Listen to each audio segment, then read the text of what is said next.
Here it is, Quarter Horse Racing fans. We told you it was coming. It's here. The weekly podcast that puts you so close to the action, you might need to declare blinkers on next time out. It's to become the newest and biggest trend in quarter horse racing. It's the Quarter Horse Racing Talk weekly podcast? Yeah, that one. It's Bring it about on. time. Let's do this. Introducing our host, Greg Thompson, and co-host, Bailey Ivey. It's Quarter Horse Racing Talk Weekly. And hello again, everyone. I'm Greg Thompson of StallioneSearch, and like to introduce all of you guys to the podcast, to my co-host, Bailey Ivey. Hello, everyone. This concept, we've had it at StallioneSearch.com. I think we're 43 episodes into it, Bailey, and probably our largest venture here in StallioneSearch land of something that we're going to do on a weekly basis. From the beginning of my tenure here at StallioneSearch, Bailey, I've never taken on this big of a project. I'm very excited to be a part of the project. Quarter horse racing definitely deserves the same energy coverage that you see in every other major sport. You know, Bailey, the concept kind of came from the thoroughbred world. If you go out there in the thoroughbred world, you got probably 10 podcasts, at least 10 podcasts on a major level that you can go and listen to the goings on in the thoroughbred world that happens there. But in the quarter horse world, I always felt there was something missing on a weekly basis for sure. I think we can definitely fill the void that some people feel. And I have gotten those inquiries about, well, when is your next podcast? Well, here it is. You're not going to ask that anymore moving forward. It's going to be a weekly podcast here on Quarter Horse Racing Talk. My hope is that this podcast becomes an integral way for anyone who loves quarter horse racing to stay informed and can stay connected to us. Yes, just so happy to have so many sponsors that are willing to put their money where their mouth is and give us the support that we need in order to produce this weekly podcast. And we got a great show for you this week. We are going to do racing recaps from November the 22nd and the 23rd. We're going to look at the Los Alamitos 2 Million, the Grade 1 event that's coming up, as well as hear from some industry heavyweights about what's going on in the industry. And of course, we get to our main segment where we sit down and talk with Team Wood about their All-American Futurity win, which is well overdue, but I thought I'd wait and kind of unveil that in the first week of this weekly podcast. So sit back and relax, and we'll return right after these words from our sponsor. Introducing the ultra-deep and talented stallion roster of Lazy E Ranch in Guthrie, Oklahoma. Consisting of the well-bred Big Lou, the Grade 1 winner and the black-type graded stake sire, the legendary Corona Cartel, the number 2 all-time leading sire of money earners and the sire of 31 Grade 1 winners, Coronado Cartel, the earner of over $416,000 on the racetrack and the sire of a Grade 1 winner, Cyber Monday, the Grade 1 Futurity winner and the current number 2 first crop sire in the country, and then there's the immortal First Down Dash, the all-time leading sire of money earners and the sire of 89 Grade 1 winners. He's our secret, the AQHA champion 3-year-old colt and the graded stakes producing sire. Jess Fireme, the Grade 1 Futurity runner-up finisher with over $242,000 in career earnings. Kiss My Hawks, the 2-time AQHA champion sire and the sire of 7 Grade 1 winners. PYC Paint Your Wagon, the legendary sire of $43 million earned from his offspring, with 52 black-type graded stakes winners. Also, there is Valiant Hero, the sire of 5 millionaires, 3 AQHA champions, and 13 Grade 1 winners. And introducing the Grade 1 $1 million Heritage Place Futurity winning Kimpton, new for 2026. All these talented sires in one spot at Lazy E Ranch. Visit them on the web at lazyeranch.com. The Racing Recap segment on Quarter Horse Racing Talk is brought to you by the American Quarter Horse Association. Is your horse challenge enrolled? Visit aqha.com/racing for more details. All right, we're back here on Quarter Horse Racing Talk, diving into the racing recap section. And now, because of the Thanksgiving holiday falling where it did as pertaining to our first episode, not a whole lot of races to recap for the last weekend, but we're going to go back just one weekend prior to that and look at the Los Damas Handicap Grade 2 event out there at Los Alamitos for 3-year-old fillies and mares going 400 yards. And here is the race call. Wagon from down along the inside is Rockin' with Energy. Curls Joyful Wagon running a big one as well, but Rockin' with Energy looked like a winner every step of the way and crushes them here in the Los Damas Handicap. The Los Thomas Handicap was won by Rockin' with Energy, a 4-year-old filly by Parsons Rock out of Terrific Energy, bred and owned by Parsons Family Limited Partnership, trained by Hall of Famer Paul Jones, with jockey Henry Lopez on board. Rockin' with Energy won $33,000 with this win. She won the Charger Bar Handicap earlier this year, and Rockin' with Energy also ran second in the Edberg as a 2-year-old. Going to the next day there at Zia Park in Hobbs, New Mexico, there was a multitude of graded stakes events, including the most expensive race on the calendar, which was the New Mexico Classic Futurity Restricted Grade 2 event for 2-year-olds going 350 yards, and here is the call of that $313,000 stakes event. Side happy hours right there, mid-stretch. I'm gonna be famous just in front. Pour me a drink, surging. Here's Pour Me a Drink. Pour Me a Drink has won it. Pour Me a Drink is a 2-year-old gelding by Prospect to the Top out of First Cowgirl Flash, bred, owned, and trained by legendary horseman Fred Danley with James Flores on board. Pour Me a Drink won $153,000 with this victory. And that leads us to the restricted Grade 2 New Mexico Classic Derby for 3-year-olds going 400 yards. And here's the race call of this $234,000 Derby. Boot Scooch is charging out with Big All-Star for the lead. Row by row, the far outside, then it's Benton Lane. Woody Rocks surging. It's Woody Rocks just in front. My Flash and Dally late on the scene. Then it's Boot Scooch. It's Woody Rocks. The New Mexico Classic Derby was won by Woody Rocks, a 3-year-old gelding by Woodbridge out of JR Rockstar, owned by CHR Racing, trained by Tony Cedillo with jockey Omar Ediralde up. Woody Rocks was a New Mexico Redoso Sale graduate. Woody Rocks also won $114,000 with this win.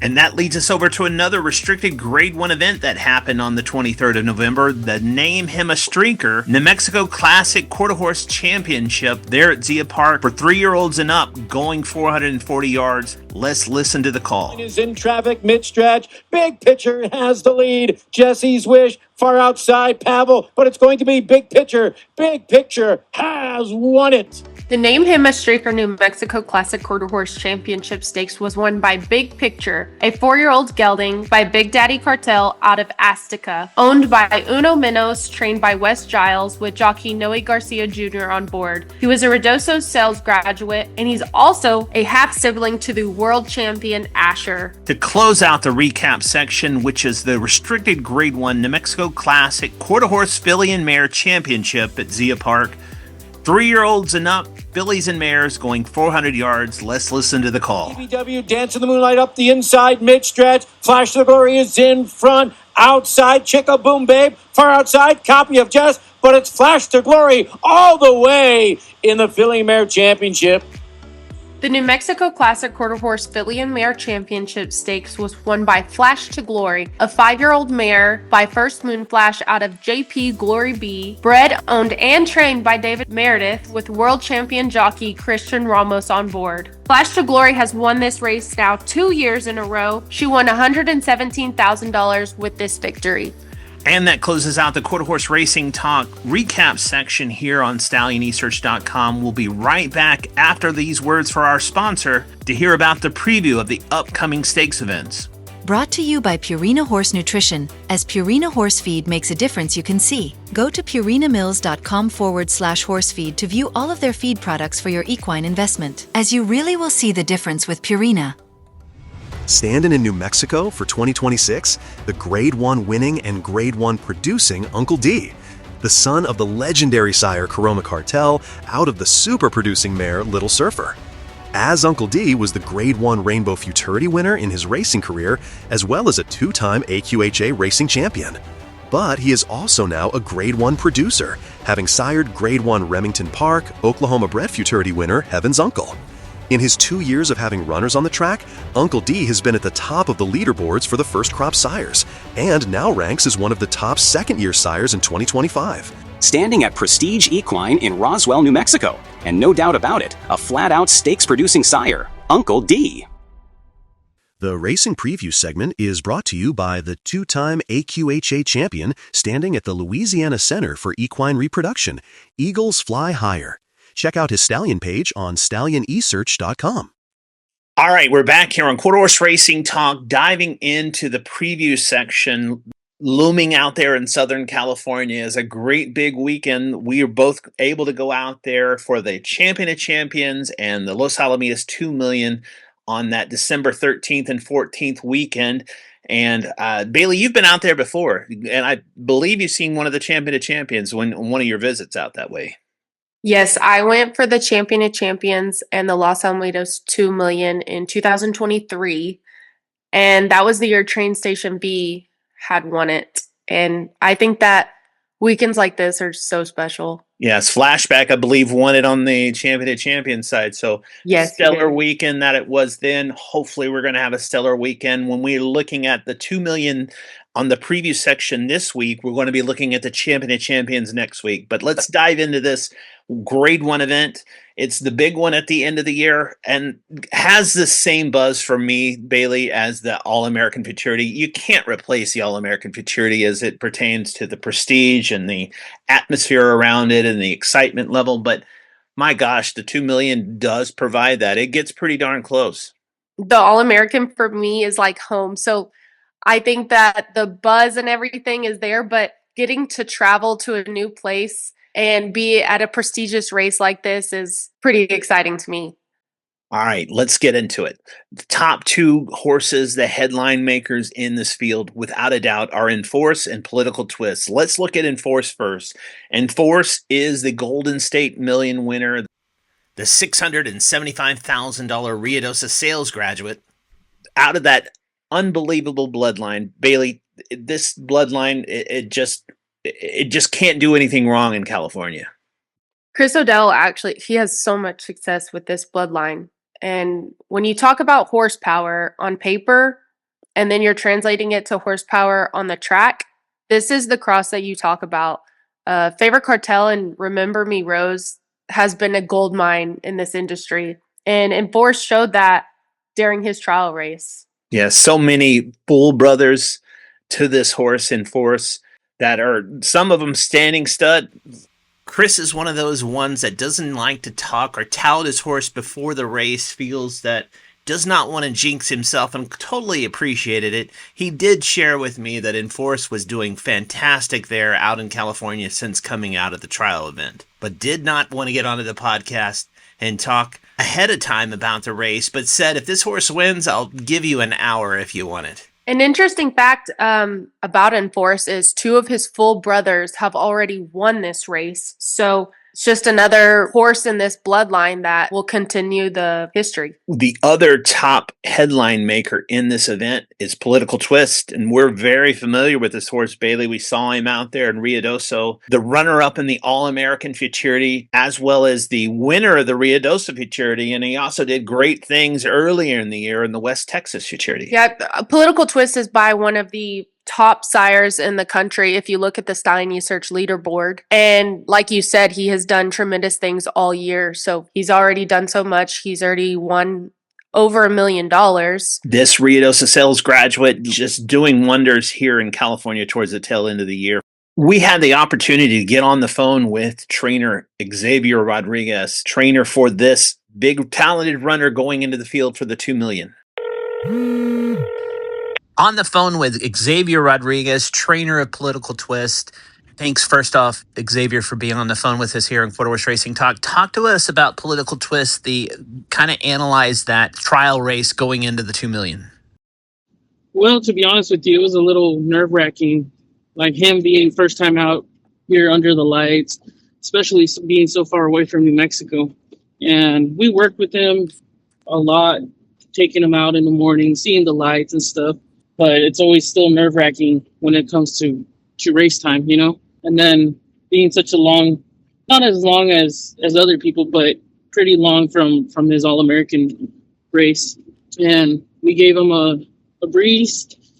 He worked really good. We were really happy on how he worked and stuff. But coming back towards the race and seeing the lights, and I saw it was kind of foggy, and all the shadows the lights create out here, it was kind of nerve-wracking. Once he took off from there and took off in front, I was like, okay. He kind of did shy away a little bit from what I've seen. He did shy away from some of the shadows, but he held off. and made the field. Moving forward, Bobby, what do you see actually happening as to improve that off of that performance coming out of the trials, going into the finals, which is a huge stellar field going for this $2 million race? Well, I don't think he needs to improve much. That horse has always been honest and gives it his all every time he runs. So you can't really ask him to do anything better. Just, I guess now he has the experience to go under the lights, and he knows that there's going to be some shadows and stuff. If anything, just have him get used to the lights, I guess. All right. Good luck in the $2 million. Thank you. Now, some of the other horses getting into the field, definitely worth mentioning, is the second fastest qualifier, High Octane. One of two horses qualifying into the field for Kristen Watanabe. High Octane it's really kind of the horse that's peaking right now, Bailey. This horse has attempted multiple times to get into futurities throughout this year, and has finally got into the big one at the tail end. And not only just get in, it was the second fastest qualifier going into the finals here. High Octane has impressed me just looking at his race record. He's had 7 starts and he's never been off of the board. So I think that this horse will definitely be a top contender in this race. Yes, another Ruidoso sales graduate making the finals of the Grade 1 event, which leads us to the third fastest qualifier. This filly is one that you kind of really like, Bailey. Toby Sis. She's a full sister to a very popular horse in the older horse division. Yes, a full sibling to London Toby, who has won a little over $350,000 in his lifetime. This filly is lightly raced. She's already ran second in a futurity this year, the Breeders' Futurity earlier in California. So I think that coming in here, she's fresh and she's ready to go. Another horse to mention in the field, Bailey, is Beautiful.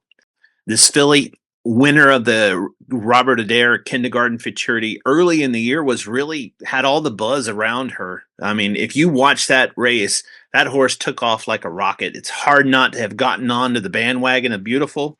Out of the barn of Kristen Watanabe, this Ruidoso sales graduate, also got into the field of the Golden State Million, another Grade 1 event, but really didn't run that great of a race in the finals up against Enforce. As a matter of fact, the last 100 yards, the horse really is going backwards and then bounces back into the trial race going into the 2 million futurity and runs a race very similar to what we had seen in the Kindergarten Futurity.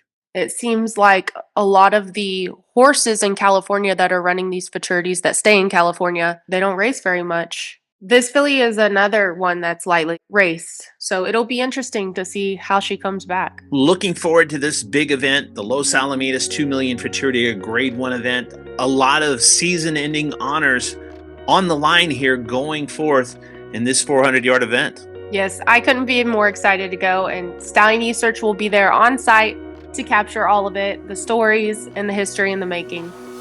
There's still a lot of show left to come here on Quarter Horse Racing Talk, as the best is still yet to come. With interviews from Laura Joyner of the Sam Thompson Memorial Foundation, Rick Baugh of Ruidoso Downs, Spence Kidney of Heritage Place, and Hall of Fame trainer Blaine Wood and 2-time All-American Futurity winning jockey Ricky Ramirez are still on tap for this episode. We'll return right after this.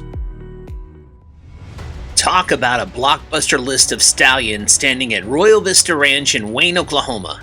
A roster that includes the royally bred Apolitical J Streak, the Grade 1 finalist that's a son of the legendary Apolitical Jess. And then there's the legend Apolitical Jess, the all-time leading single-season record holder, the King of the Mountain, who is the sire of 3 All-American Futurity winners already, 10 millionaires, and a stat line that contains 29 Grade 1 winners and growing. Also standing at Royal Vista is FDD Going Grand, an AQHA champion sire, and a graded stakes winner as a runner, and a Grade 1 producer himself, with his top performer being Grade 1 winner the Grand Legend. And then there's the hot sire, Flying Cowboy 123, a leading sire in every crop to race thus far, including the record of being the leading first crop sire of all time. He's also produced an All-American Futurity winner and a Los Al 2 million Futurity winner already in his stud career. Also standing at Royal Vista, Gonna Be Famous, the Grade 1 All-American Futurity finalist that's the son of leading sire, One Famous Eagle, making his way in the stud ranks, as well as Heart of the Cartel, a multiple graded stakes producing sire that is also the son of the legendary leading sire, Corona Cartel, And introducing as new for 2026, the Grade 1 Texas Classic Derby winning and Grade 2 Dash for Cash Derby winning Just Dolce, who has made headlines as he enters into a stud career for 2026. I told you it was blockbuster. It's the Stallion roster at Royal Vista Ranch in Wayne, Oklahoma. Be sure to visit them online at royalvistaranches.com. The industry news segment is brought to you by Ruidoso Sales Company, home of the New Mexico bread sale in August, as well as the ultra-prestigious Ruidoso Select Yearling Sale for Labor Day weekend. Make plans now to attend this summer. All right, we're back here on Quarter Horse Racing Talk. In the industry news section, we're going to cover and speak with some of the key people about these three topics. And the first one we're going to tackle is the upcoming Heritage Place Champions of the Future Foal in Utero sale that is currently officially live with bidding scheduled to begin on December 9th, 10th, and the 11th. And I don't know if you've had a chance to look at the catalog, but have you looked at the catalog, Bailey? I think that if you look through the catalog for this in utero sale, it's without a doubt the best one they've ever had. Totally agree with looking through the catalog. Just a lot of great pedigrees and uteros of interest in here going towards this sale. And we were able to get on the phone and talk with General Manager of Heritage Place, Spence Kidney, about this upcoming sale. On the phone with General Manager Spence Kidney. Spence, we're going into this fourth in utero sale there at Heritage Place. Give us a kind of a snapshot what could be expected coming up. We're really excited about the Champions of the Future sale. That's what it's called, and it's strictly for foal in utero. It is the largest group of horses we've had to in the history of this sale. There's 50 different foal in utero in there. Probably the strongest as far as pedigree and depth of pedigree and quality. I think it's the strongest group that we've had since we started this. It's been very well received right from the very beginning. It's a great opportunity, I think, for people to purchase some of these embryos or foals in utero towards the end of the year and a little bit ahead of when some of those early foal dates are. And it's a little less stressful on those reset mares at times. So those mares can stay at the farm and they can be picked up once they're paid for and get them in place before the first of the year rolls around. So pretty neat venue, actually. This sale just seems getting better and better each year. And you certainly hit the nail on the head when you said it's probably one of the best lineups that you've had thus far in the sale. If you go over the list of leading sires, whether it's, in history and or for the year, I mean, there's several very, very well-bred foal in utero in there, from Apolitical Jest, Corona Cartel, Cyber Attack, Dulce Sintaka, Kiss My Hawks, you name it. We have some in there. Cholitos, KJ Mucho Macho Man. Again, just a very respectable group of horses, I believe, that for people to choose from in there. Spence, tell our listeners when they can go on there and start with this bidding. So the catalog is available online on our website currently with all of the pedigrees and the information about where these foal in utero or reset mares are located. The bidding actually opens up on the morning of December 9th. You can bid all day December 9th, 10th, and we'll close the sale out on December 11th at 5 o'clock. Wonderful. Well, thanks for joining us here on Quarter Horse Racing Talk, Spence, and good luck with this upcoming sale. And we're ready to put out those results when we get them. Awesome. Thank you, Greg. Next topic in the industry news section, as we can't really go anywhere without being asked, how are things going in Ruidoso? And it wasn't too terribly long ago that we were at Ruidoso for a photo shoot in that area, and we were watching some of the progress being done on the racetrack. But to get the most recent update, we were able to get on the phone with General Manager Rick Baugh over there at Ruidoso Downs. On the phone here with Rick Baugh from Ruidoso Downs, General Manager. Rick, thanks so much for being with us here on Quarter Horse Racing Talk to give us an update. A lot of people have been asking, and always when I run across somebody, they always ask about the upcoming potential season of 2026 there in Ruidoso. So would love to hear probably the most up-to-date information that's available of how things are going out there on the mountain. Oh, it's our pleasure, Greg. Thanks for calling. When you're dealing with all the bureaucrats that we're dealing with every day, It's a constant, and that's what we've been up against, and that's what we're working on. Actually, there'll be what is called a watershed meeting tomorrow, and that includes Forest Service, FEMA, Homeland Security, Army Corps of Engineer, so many different agencies that are involved in such a difficult situation that we're all in. So where we're at as of right now is waiting to see what the engineers have come with and what they're anticipating. For example, on July the 8th, we received 2 1/8 inches within 15 minutes, which took the track out. So our issue is managing the water flow. And I was corrected. I stood through many meetings and made the statement that we received 400 to 500,000 gallons of water flow per minute, and the engineer corrected me and said, "No, that's per second." So that's what we're up against, and that's what everybody's working on. Do I have the total confidence that we can put it back? Absolutely. Do I have total confidence that the mitigation process is working upstream? No. Johnny Trotter and I both have already turned down their first proposal. We're hoping they come with something different after tomorrow, and that's where we're at right now. But with all that being said, we're going to run the 2026 race meet. And we've had a lot of offers come forward, the industry wide that's wanting to help. But with all that said, we're going to run somewhere. Hopefully, it's at Ruidoso. I know I can put that track back, me and my team, but we've got to get the flood mitigation prepared upstream.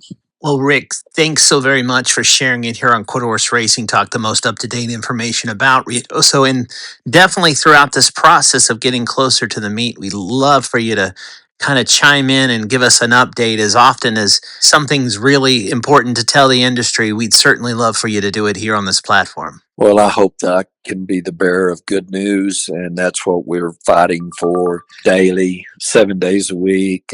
So we're on it, and we're going to do everything we can to bring this historic property back. But sometimes when your fate lays in other people's hands, I don't work well with that. Let me just put it that way. I don't work well with that, nor does Johnny Trotter, but we're on it. Talk to you soon. Thank you. Bye-bye.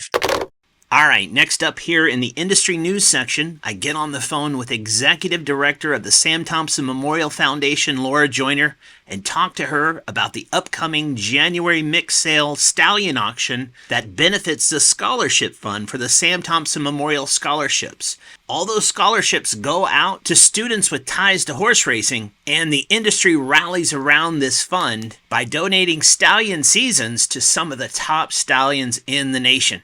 The Sam Thompson Memorial Foundation, they do great things. Aren't you a part of the foundation, Greg? Yes, Bailey, I'm a board member, and I work with Laura and all the other board members on making this scholarship fund possible.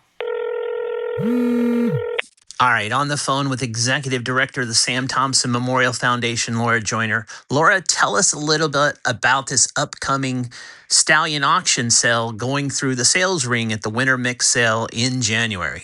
You know, we've done this for the past few years, and this year looks to be one of our best lineups yet. We've got 11 breedings to some of the top stallions in the quarter horse industry that will be going through the live auction ring right before the first horse enters the ring on the first 2 days of the sale. Laura, tell everybody that's listening where the money that's generated from these stallion sales, the seasons that go through the sales ring, where do all those proceeds go to? Yeah, all the money that comes from these stallion breedings goes to help fund scholarships. We offer scholarships twice a year in the fall and the spring for anyone related to horse racing. That's the main requirement, along with a few other ones. But yeah, all the money that comes in goes directly to scholarships. Laura, you and I are one of the board members on there. We always run into people that really just, they're very unaware of this scholarship fund that's out there. Even though we've given away a lot of money, it's not as utilized as it probably should be in the industry. No, there's definitely opportunity to grow and to add more scholarships every semester, and it continually grows over time. But all you got to do is visit our website, visit social media. We advertise it as well as we know how to. But yeah, we would love to get more and more applicants in from all across the country. And we have an upcoming deadline for the spring semester. Laura, tell them all about it. Yeah, the current application is out available right now on our website, on social media. You'll find it everywhere. And the deadline is December 15th, and you can go to samthompsonfoundation.org, and pull up the application and get it submitted anytime before December 15th. Laura, thanks for being here on Quarter Horse Racing Talk and sharing a little bit of information about the Foundation's Scholarship Fund. Of course. We look forward to talking again soon. Be sure to check out the stallion roster at Robichaux Ranch in Breaux Bridge, Louisiana. Sires like AQHA Champion Sire, a Political Blood, Grade 1 winning and Grade 2 winning Gold Heart Eagle V, the Grade 1 winning and Grade 1 producing KVN Corona, the multiple Grade 1 producing sire Tempting Dash, and the All-American Juvenile winning son of Corona Cartel, Visa, standing at Robichaux Ranch, LLC. Lip Chip is calling all horsemen who are ready to bring their barn to the next level. Stop letting technology be your biggest enemy. Lip Chip is built by horsemen for horsemen. We know how you ride. The HoofLink system, powered by Lip Chip, provides you peace of mind, keeping track of horse identity, health documents, and horse performance, all stored securely right at the tip of your fingers. Even track daily temperatures with a swipe of a Bluetooth scanner. We make life at the barn a little easier. Head to hooflink.com and let her rip, Lip Chip. And in closing in the industry news, we'd like to extend our heartfelt condolences to the Track Magazine family for the passing of one of their beloved team members, Maria Moras, who had been with Track Magazine for over 15 years, passed away on November 25th at her home in Stephenville, Texas. The featured guest segment this week is sponsored by Heritage Place Sales Company in Oklahoma City. Check out the upcoming champions of the future sale online with bidding starting on December 9th, 10th, and 11th. All right, we're back here and ready to dive into our featured guest here on the first episode of the weekly podcast, Quarter Horse Racing Talk. And that led us to make the journey over to Ranger, Texas, to the training center out there for Team Wood, which is basically made up of trainer Trey Wood and Rios Hall of Fame trainer Blaine Wood, as well as two-time All-American Futurity winning and former AQHA champion jockey Ricky Ramirez. Now, Trey was out of town, but Bailey and I were able to sit down with Blaine and Ricky and talk about this past Labor Day weekend, which is well overdue, but I definitely wanted to wait and save it for our first weekly podcast.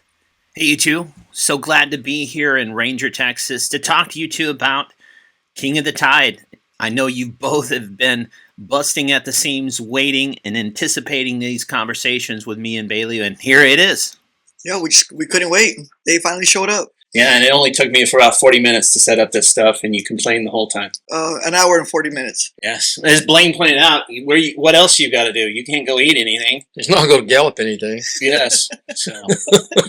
But I can eat something. But he can't eat. Yeah, he can eat faster than you ride.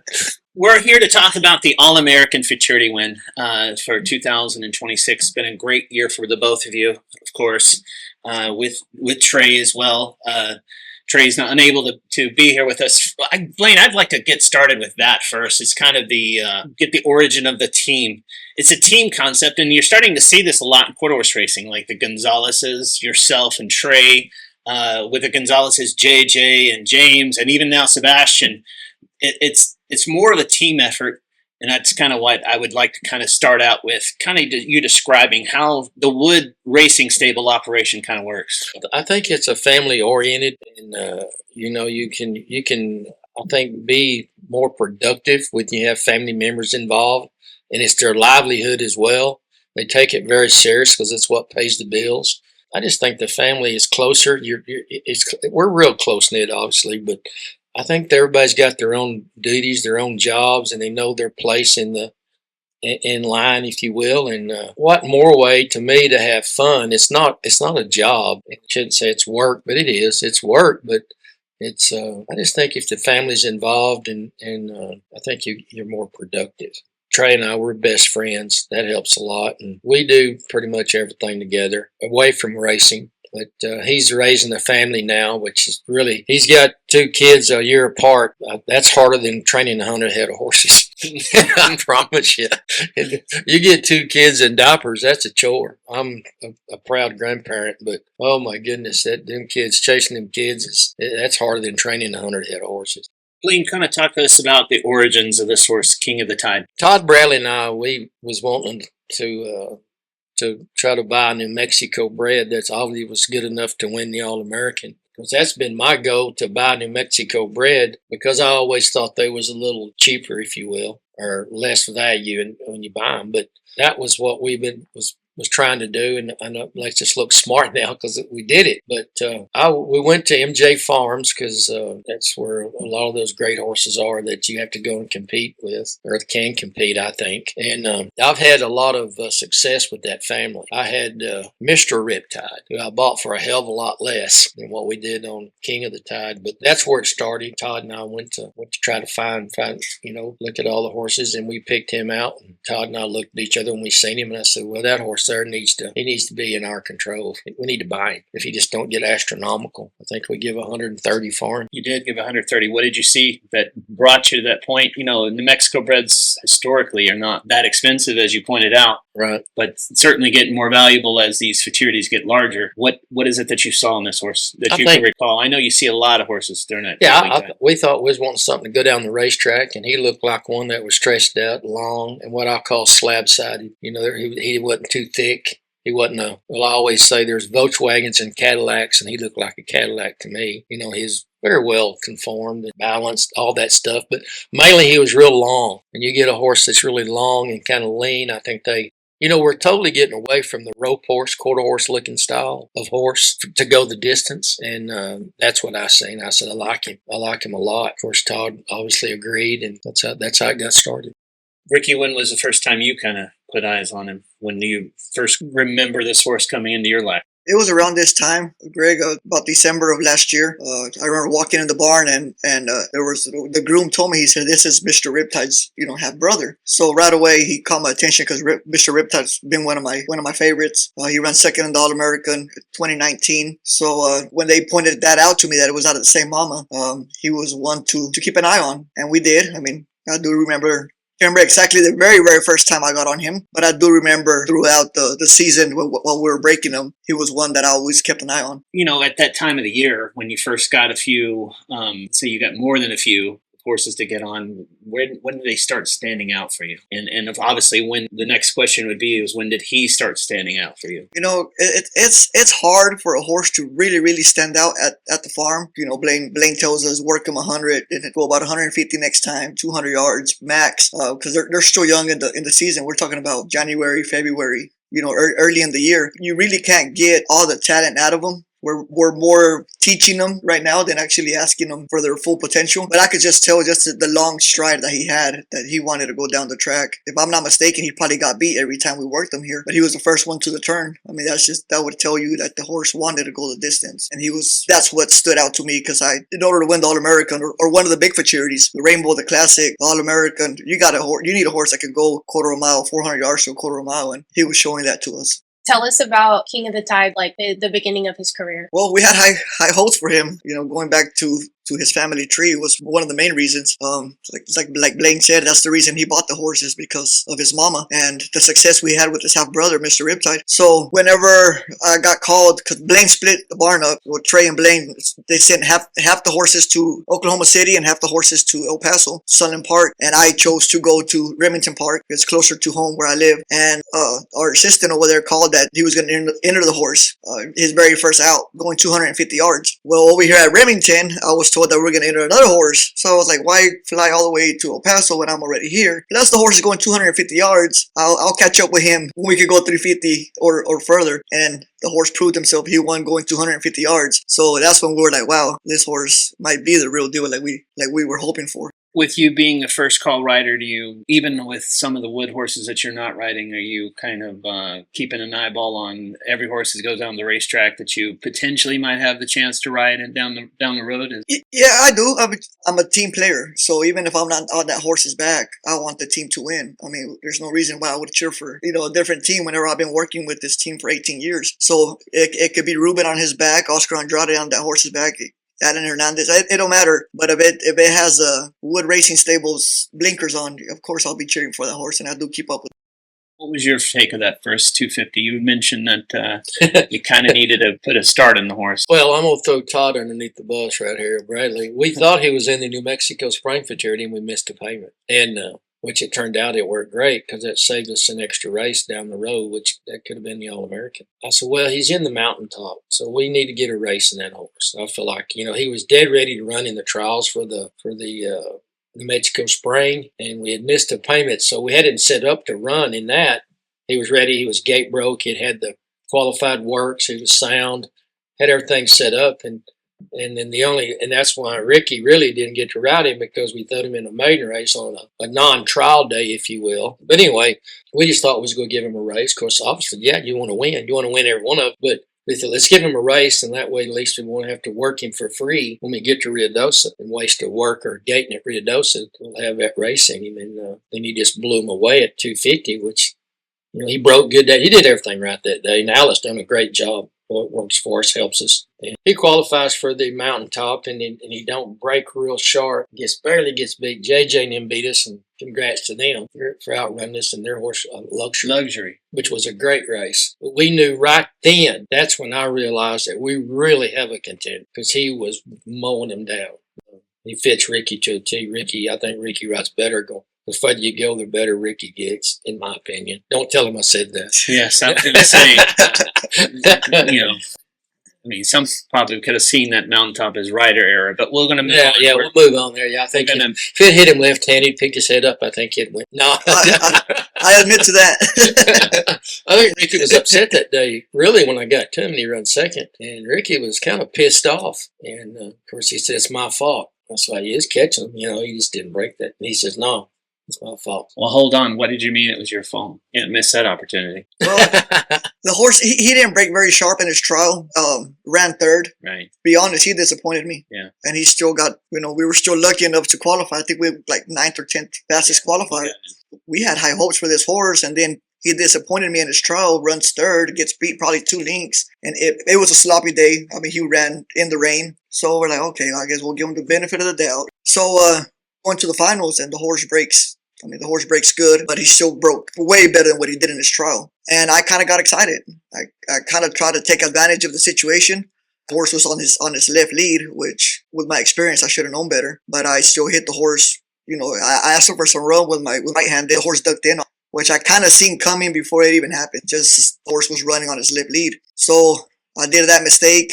I had to correct my horse, and then I got after him left-handed, and when he did, he just turned on the turbos, and I was beat length and a half by JJ's horse, and I thought I had caught him. I think I overcame my mistake. We won the futurity. I said, but if we didn't, this is 100% my fault, because my brain was telling me to do something, and my body was doing another. It was just, I had a brain fart. It cost us the futurity. I'm glad the owners and trainers didn't fire me. But, good thing you didn't burn that bridge with Alan Hernandez. I'll put Alan back on. At least he can win up there. We wiped off our tears and got the pouting out of the way, and look forward. We couldn't just be, like they say, crying over spoiled milk. So we went on to the next one, and the next one was a good one. I think that's another thing too. Richard, but this jockey-trainer relationship. My dad instilled in me that you got to have your jockey. And I want to say this because, when you have a jockey that rides for you periodically, and Ricky's going to give us a bad ride. We're going to leave one up here. Maybe we should have done more to a trainer's responsibility part. But, if you have a jockey that they know day in, day out that they're going to ride, it's just, there's that friendship there, but there's that confidence in each other. And I just believe that you get more done if you have your own jockey. And, you hope you get in the situation where that jockey has to make a decision to ride more than one horse in the finals. And then you have to control the owners. And the way I do that is, say Ricky qualifies 2 or 3 for the futurity, and this owner says, I want Ricky riding my horse. And I said, well, we're going to let Ricky make that decision. Because if Ricky don't want to ride your horse, you don't want Ricky on your horse. Right. And usually that handles that part. This jockey and trainer deal, that's why Ricky's rode for us 18 years. 18 years. JJ rode for us 15 years before Ricky came along. And Roy Valdez rode for you a long time. Yeah, Roy Valdez, probably 8, 10 years, and I just think I always like it. They're going to give you a bad ride. It's going to happen. That's the law of averages. You just got to take it and don't be bitching and griping when you go pick them up. Hey, man, you fell off that horse. Hey, it's going to happen. But that just gives you that, that unity, and they'll ride their butts off for you the next time. They'll ride, and the rest, because they know that, I won't ever get to ride for that guy again. Yeah. I don't want jockeys to think that. Yeah, because if you ride for a trainer that fires riders left and right, then it's just, so what? So what? So what? If he fires me, I ain't the first one. He's fired the other 15 before me. So he believes in you. You believe in him, and I think you'll get a lot more accomplished that way. All right, we'll be right back after these words from our sponsor.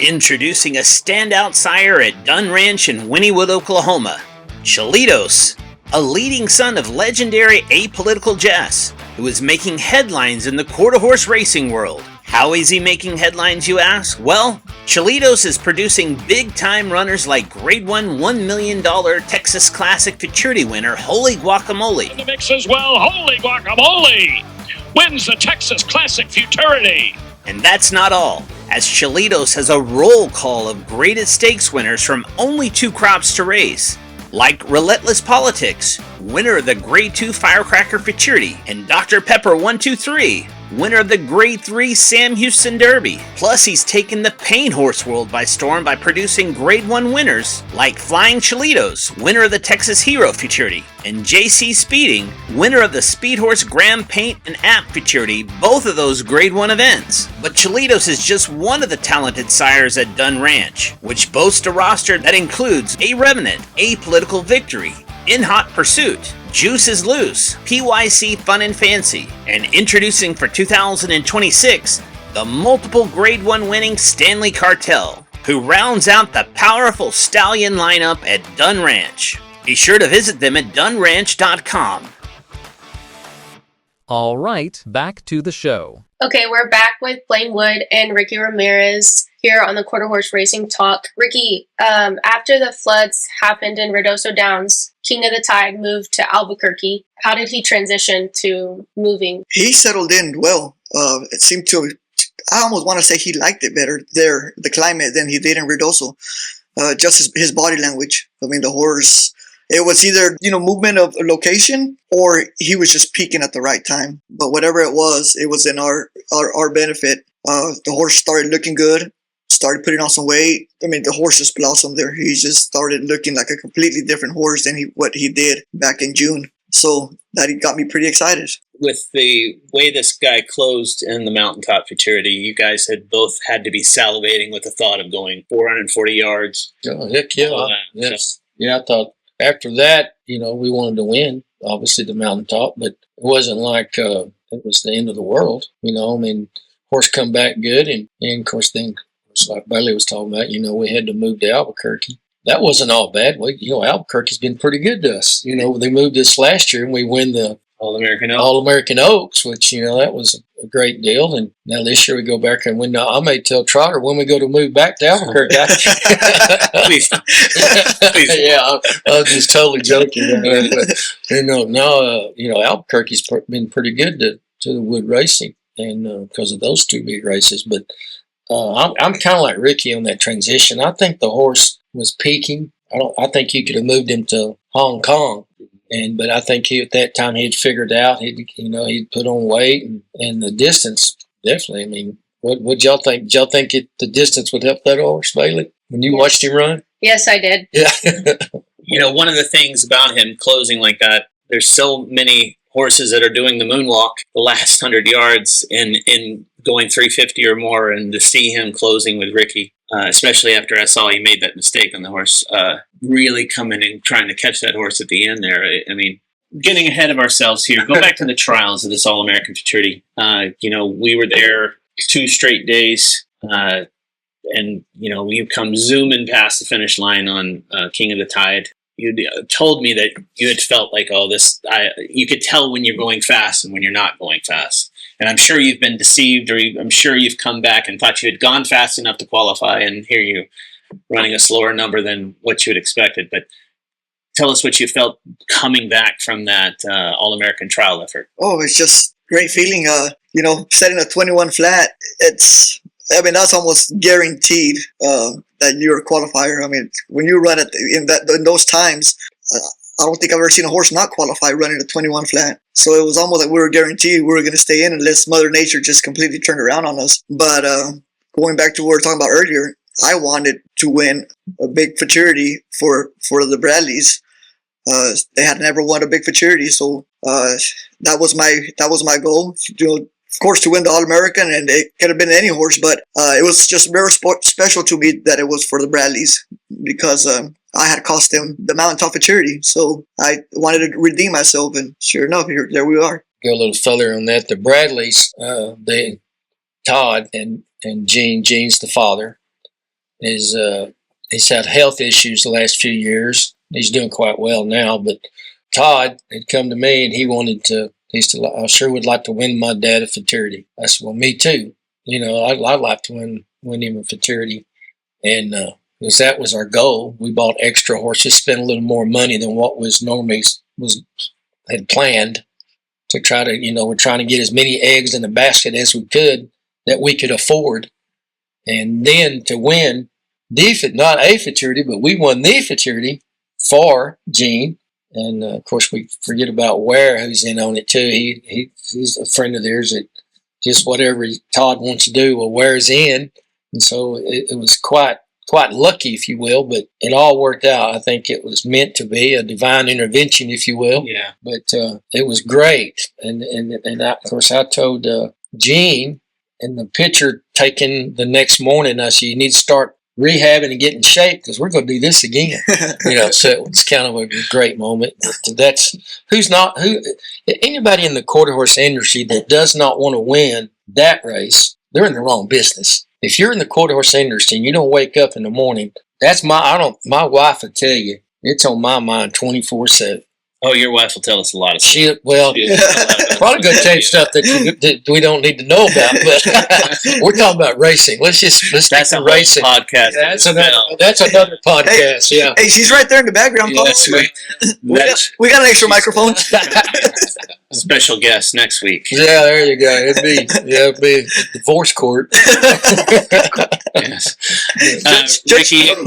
Ricky, you told me that this horse had been just doing fantastic leading up to the All-American, that you literally were going into the All-American Futurity with as much confidence as you've ever had of any of the All-Americans that you actually sat. And I think how many All-Americans that had made at this point in time? That was my 12th. So you're 12th. So. But I don't know where you're headed with what you're saying is I've qualified, I've been blessed, multiple futurities, derbies, had never felt, I always felt like, okay, I got a shot with this horse. I have, if things go right, I have a shot with this horse.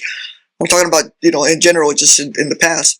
I've never felt so confident in any finals like I did this year. I told people, as an example, it's like playing poker, Texas Hold'em. All the cards were just lined up. Trey told me to wear, he said, hey, you wear your blue and white on these futurity days. He said, wear your best one. He said, Dad, we got a big shot. He said, the horse come back good. The horse was Ricky good. Took him to the gate and stood him. And I think Ricky and Trey, of course, you can say this now, but it was the most confidence I've seen in Trey and Ricky on any race that we've ever been connected to. That was my vibe. Right. And of course, what you say about what Trey told you, I told my family that. I said, you guys go shopping, pick out your outfit, because we're taking pictures Tuesday morning. I told my parents that. I told my sisters. I told my brother, my kids. I said, y'all go pick out an outfit. I know what I'm going to wear. Because, of course, I'm going to wear my silks and my jockey uniform. But it's a true story. We're not being cocky or arrogant. That was just the gut feeling I had. When was Love Samba? What year was that? 2009. 2009. So I've known you since 2009, and I've put the microphone in front of your face multiple times. I had never seen you more confident than that. Well, Greg, we'll go back to what I was talking about, playing poker. I'll give you an example. One of my cards was the horse being sound. The next card was the distance. Another card, I was the most experienced jockey in the field. What are you, 45? Well, how old are you? 40. 40? Okay. I mean, everything was just... 50? Yeah, 45. Everything was just... Oldest jockey.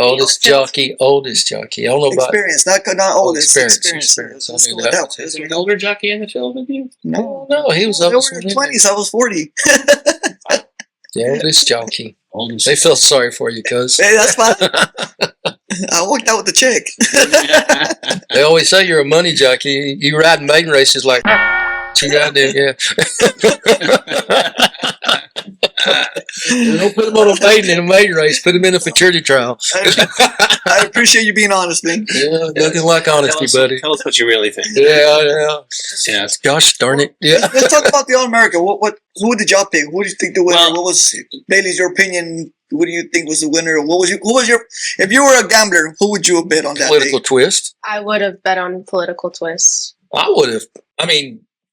Sure, I don't bet. Let me get that out there. I do not bet. I'm what's the word? Superstitious about betting on my horses. But as a spectator, as a spectator, you had to bet on political twist.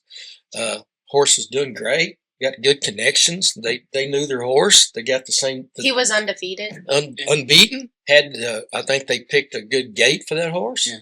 That was a horse to beat. Well, and they're good. Hey, I'm gonna tell you something. Them people, they're good people. Man, They was one of the first ones to me, congratulate me. I even went to the Heritage Sale. What Heritage Sale, Bailey? How long is that after the All-American? Like a monthly. Who was the first guy that met me in the parking lot? It's Javier. Hey, man, you outrun me. I want to say, yeah, I did. No, I said, no, man, you have a good horse, and you know that's just the camaraderie there. So anyway, super nice. Good people. Not to get all sentimental and whatever, and I'm going to not go in this direction of picking on you or anything like that. But, I've known you since 2009, and I was there to watch you win on I actually saw you not win on Apocalyptical Jess. You had chosen the MM4 in the morning, and you Apocalyptical. And I know you're part of the team, and you had made the choice to go to the other rider. So then I watched you have to go through that. And I saw you, the joy and the happiness you had when you Whistle Stop Cafe finally got to the wire and you actually won that All-American. We had talked multiple times about all the great jockeys that had these gigantic resumes, even multiple riders that are in the Hall of Fame that have Hall of Fame careers that weren't able to win that race, and you were able to win it. And now to come back and have such a confidence of being able to go into the gate with such a horse that you were flying high on. I mean, I was definitely pulling for you. I mean, I was when you crossed the wire and I saw it was you, it's like now you've got the storybook career that you already have, that, you already have Hall of Fame credentials with Mr. Hall of Fame at the end of the table there, already in the Hall of Fame. I think you definitely have a seat next to him, not only in the Ritos Hall of Fame, but the Texas Hall of Fame, and hopefully the AQHA Hall of Fame for sure. But to see you guys, to know you guys as friends and all, and to see that you guys had won, it was just such joy. And not only that, you had your whole families there, and you saw the first person that you hugged. I think it was your sister, ran out to the racetrack. You jumped off the horse, put your arms around her, and it just continued a cavalcade of all your family and all that. So it's hard to write stories like that. Yeah. I mean, it really is. That's why I never say I won the All-American. It's always we, including the team and my family. I mean, without their support, it's hard to keep going. So, yeah. Well, there's so many people behind the picture. We won the All-American. Behind the picture. Yeah, we love to get credit for it. Of course, our dream was when he started. I told him over in El Paso. I think that picture's hanging back up there. That Hart's Runaway. Mm-hmm. So we're going to win this All-American. It's going to happen because you got the talent and we got the horses. Of course, it took a while. But you know what? I kind of, what word am I looking for? But it's kind of a good thing it took a while. When we accomplished it, it meant a lot. It didn't come easy. We had to work for it. So it just had way more meaning when you struggled and, we had fastest qualifiers, and then this happened, and we had the qualifier, or had the winner of the rainbow, and then he bled on me in the final. I mean, whenever you struggle, because things are just, the cards were just not coming for me. And then when they finally do, it's unexplainable feeling. Yeah, he didn't ride Pop Politicals. Let me clarify all that. He didn't ride Pop Politicals. He had won the rainbow on MM4 in the morning. Yeah. I would have rode 4 in the morning too. How could he have come out? We've How did he not ride the rainbow for charity times at least. Oh my gosh! And then he bled. I think he ran a great race, and he MM bled. If you ran the race again, Blaine, you'd have to. He'd have to. Yeah. I mean, how do you come off the rainbow? Now Eminem's. You know what Eminem 4 in the morning? He's picking up in rodeos. He's a pickup horse. Yeah, I saw a post on Facebook a couple of years ago, and still looks good. That's pretty cool. Now that you've won 2 All-Americans now, it's always said that the more you win it, the more you want it. Where's the hunger now that you've got it twice now? Well, I guess the feeling of satisfaction only lasts so long, and then you want that again. You want that adrenaline, you want that high again. So the feeling lasts longer than the money. Oh, for sure. I'm glad they give you a belt buckle in the picture because we still look at them. The money's gone, but the feeling lasts a hell of a lot longer than the money. Especially if you're married. Especially if you're married. Yeah. Our lovely wives. We got great wives. Let's hurry up. Give them a plug. Let's drop it. My wife's listening. But I think it's like a shark in the water. And, it took us forever. Well, Dad won it in 1979. 79, yeah. Yes. I went blank there for a minute. It took from 1979 to 2018 for us to win it again, if you will. And then we won it pretty close together there, 20, and then it took us 5 years to get back. And it's like I really feel like it's like a shark that smells blood. Mm. Yeah, you can't stay full forever, but you want it again. You want it again, and right now we're right in the middle of all of our babies. They're fixing to be 2-year-olds, and it's fun to get up. It's fun because there might be another one right there, and we don't even know it. That's what makes it so good. And I always thought that about the job I'll never like to call what I do a job. You all have something to look forward to. The next horse, the next race, or the next friend that you're going to meet through racing. And man, we met some good people and friends. And if you almost become family in this business, whoever you do business with, 90% of them become family. There's always something to look forward to. And when I feel like that I don't have nothing to look forward to, then I don't know what I'll do. Man, I don't know. But it's just that thrive. It's just that hunger. It's just that, and it's still there. I'm glad to get it out of the way so we know we can do it. Because, sometimes you have that little confidence, man, can I really win this race? Yeah. Is it really meant to be? And then when you do it, we can do this again. The hardest one's the first one. I agree. Yeah, that hardest one, man. And Jack Brooks told me one time when, because I was wanting to win it. And of course, who would know more about it than Jack Brooks? He said, you're going to win it. Y'all are going to win it. And I remember, I forget what year that was, just when he was still training, but I said, gosh, I wish it'd hurry up. Wish it'd hurry up. But for what we do, how we live our lives, there's nothing it's got to be the next thing than going to heaven. Win the All-American. To win the All-American. I know Sandy would tell us all how unique you really are.